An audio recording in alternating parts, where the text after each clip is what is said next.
உணர்வு என்னன்னா, பொதுவாக நமக்கு இங்க சினிமாவின் வாயிலாக இல்ல தொடர்ந்து பாகிஸ்தான் மீதான ஒரு வன்முறை தான் எல்லார் தலையிலையும் கட்டமைக்கப்பட்டிருக்கு.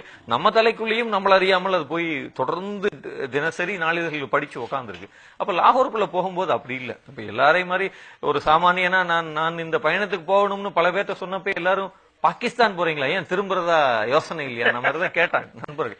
அப்ப நான் சொன்னேன் அதெல்லாம் இல்ல, போகணும் தான் அப்படின்னு. ரொம்ப அது ஒரு மல்லு கட்டி தான் அதுக்கு போனோம். பட் பாகிஸ்தானுக்குள் போனப்ப இருந்த உணவு ரொம்ப பிரமாதமா இருந்துச்சு. அங்க நம்ம நினைக்கிற மாதிரி அங்க ஒன்னும் தெருக்கள்ல ஆயுதங்கள் விற்கப்படல, வெடிகுண்டுகள் விற்கப்படல, துப்பாக்கிக்குள்ள மக்கள் நம்மள வந்து கட்டி தழுவுனாங்க.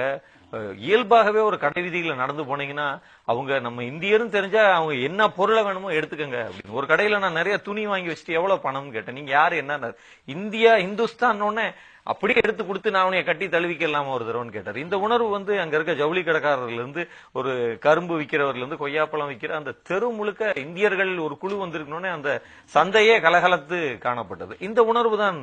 நாங்க போய் ஒரு உணவு விடுதியில உட்காந்து சாப்பிட்டோம். ஒரு 100 பேர் சாப்பிட்டு முடிச்ச உடனே அந்த உணவு விடுதியை சேர்ந்தவர் யாரு என்னன்னு விசாரிச்சுட்டு, இந்த இதுக்கு பில் வேண்டாம், இது என்னுடைய விருந்து இந்தியர்களுக்கு அப்படின்ட்டார். இப்படியான ஒரு உணர்வு லாகூர் முழுவதும் இருந்தது. அதைத்தான் பிறகு எங்க போறீங்க?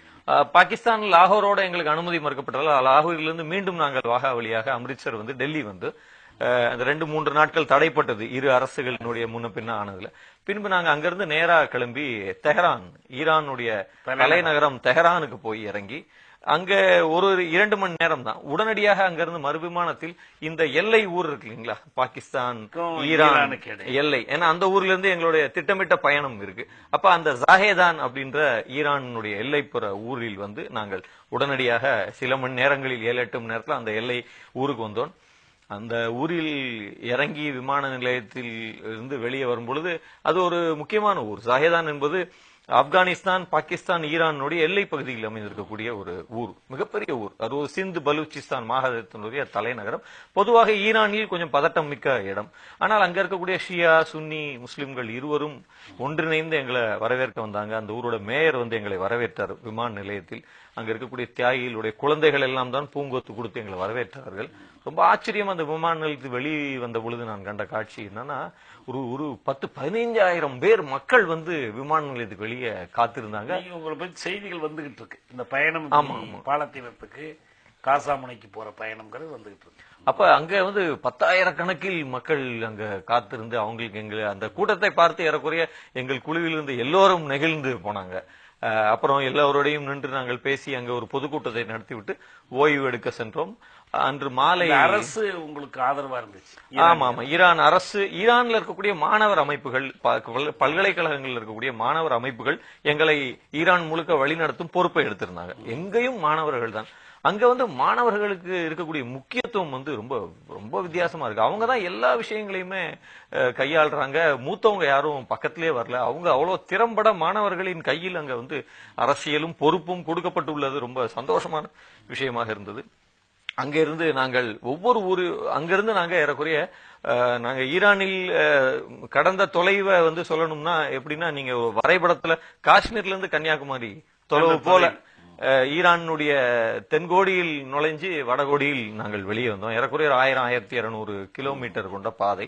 இதில் ஈரானுடைய முக்கியமான நகரங்கள் ஆன யஸ்த், கோம், கெர்மான், ஜாஹேதான், தெஹரான் தலைநகரம், அதுக்கடுத்து ஜஞ்சான், இப்படி எல்லா பெரிய நகரங்கள், எஸ்பஹான் அப்படின்ற அவங்களுடைய முக்கிய நகரங்கள் எல்லாவற்றையும் கடந்தோம். ஈரானுக்கும் நமக்கும் இருக்கக்கூடிய ஒரு பெரிய உறவு வந்து ரொம்ப நெருக்கமாக இருந்தது. நம்ம இந்தியர்களுக்கு எப்படி பாகிஸ்தான் நெருக்கமோ அதே மாதிரி ஈரான் மிகவும் நெருக்கமாக இருந்தது. ரொம்ப மண்ணால் கட்டப்பட்ட வீடுகள் தான் முழுக்க முழுக்க. அப்புறம் இன்னொன்னு என்னன்னா, ஈரானுக்குள் போறதுக்கு முன்னாலேயே நம்ம நிறைய இப்ப கடந்த 5 வருஷமாக டிவிடிகள் வந்ததின் பயனாக ஈரானிய சினிமா 40-50 பார்த்திருக்கோம். பெற்ற ஈரானிய சினிமாக்கள் இன்னைக்கு தமிழ் சூழலுக்கே ஆதர்சமா இருக்கக்கூடிய ஈரானிய சினிமாக்கள் இருக்கு. நம்ம குடும்பங்களா உட்கார்ந்து பார்க்கக்கூடிய நம் கலாச்சாரத்தை ஒட்டிய திரைப்படங்கள். அப்ப இன்னைக்கு அந்த நிலப்பரப்பை எல்லாம் ஏற்கனவே பார்த்திருப்பதால இந்த பயணத்துல உள்ள போகும்போது இன்னும் சந்தோஷமா இருந்துச்சு. ஏதோ நம்ம ஊருக்குள்ளேயே போற மாதிரியான ஒரு உணர்வு. ரொம்ப ஒவ்வொரு ஊரிலும் பல்கலைக்கழகத்தில் எங்களுக்கு துணைவேந்தர்கள் தான் ஒரு மிகப்பெரிய பாராட்டு உரை, அங்க இருக்கக்கூடிய மத தலைவர்களின் உரை, மாணவர்களினுடைய உரை, ரொம்ப வித்தியாசமான ஒரு கூட்ட ஏற்பாடு. நமக்கு பரிச்சயம் இல்லாத ஒரு தளம், குரான் ஓதி தொடங்கப்படுகிற கூட்டம் ரொம்ப நல்லா இருந்தது.